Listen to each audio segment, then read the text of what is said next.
ridicule us and persecute and kill us because of the way believers are responding in these moments, the more it melts pagans' hearts and turns them to Christ. How?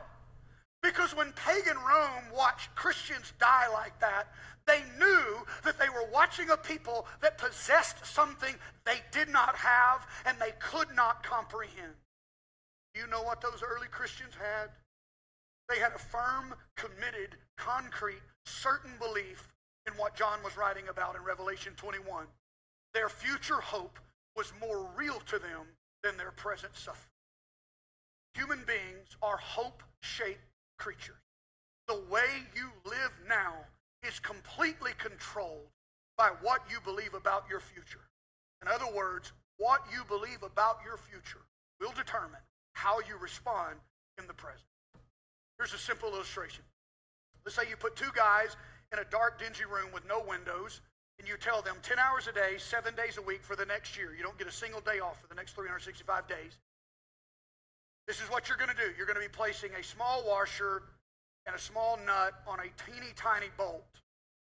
It's tedious, boring, monotonous. Two guys doing the same job, same situation, 10 hours a day. Privately, you pull the first guy to the side and you tell him at the end of the year he's going to earn $20,000.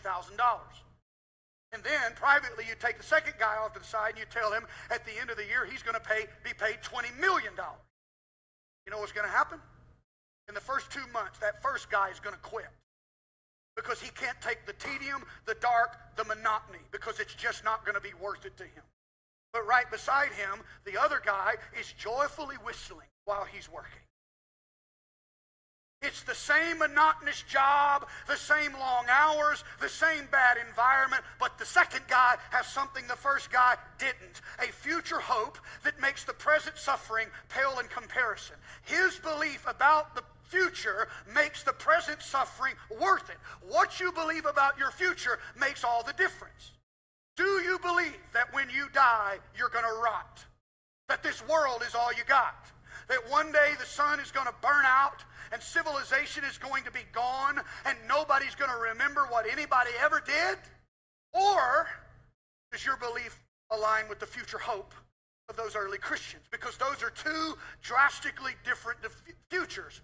And depending on which one you believe, you're going to have two drastically different ways of living. Howard Thurman was an African-American scholar, author, theologian, educator, and civil rights leader.